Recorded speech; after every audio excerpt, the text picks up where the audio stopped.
ప్రభునందు ప్రియులారా, ప్రభువు నామమున మీకు వందనములు. ఈరోజు మన ఆరాధనకు సహకరంగా యెషయా గ్రంథము 9వ అధ్యాయం 6వ వచనము. ఏలయనగా మనకు శిశువు పుట్టెను, మనకు కుమారుడు అనుగ్రహింపబడెను, ఆయన భుజము మీద రాజ్యభారముండును.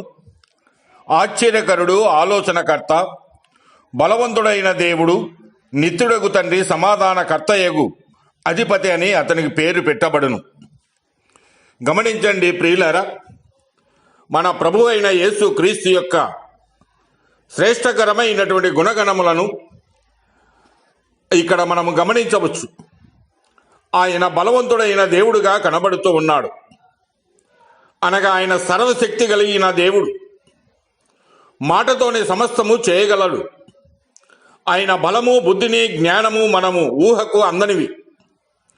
అయితే ఆయన గురించి 3 తలంపులు మనము ఆలోచన చేద్దాం.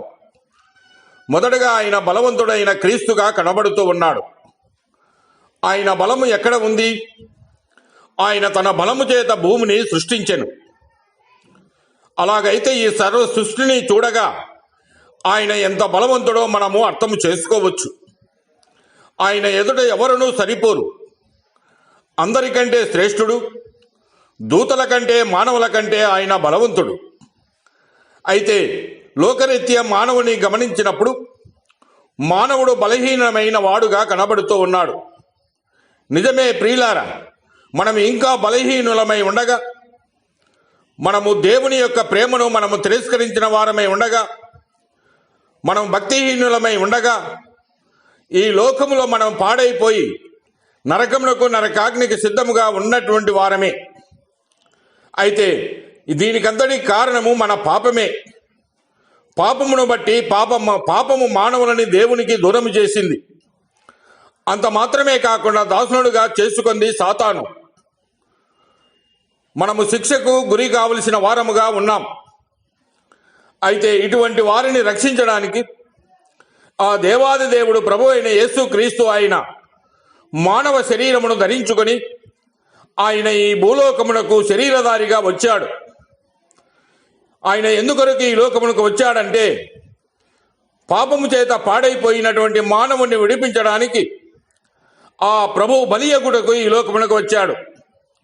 బలవంతుడైనటువంటి ఆ ప్రభు మన బలహీనతలను, అనగా పాపము కొరకు కలవరిలో ఆ శిలువలో సదాకాలం నిలుచు ఒక్క బలిని ఆయన అర్పించాడు. మన కొరకు శిలువలో నలిగిపోయి మన శిక్షను, తీర్పును యేసుక్రీస్తు ప్రభు భరించాడు. అంత మాత్రమే కాకుండా ఆయన తిరిగి మనల్ని ఆయనతో సమాధాన పరిచాడు. నిజముగా మనము ధన్యులం. కనుక ప్రియమైన సహోదరి, సహోదరుడా, ఈ ఉదయకాల సమయంలో మన పాపముల నిమిత్తమై ప్రాణము పెట్టినటువంటి ఆ ప్రభువుని మనం ఎంతగానో స్తుతిస్తూ ఆరాధిస్తాం.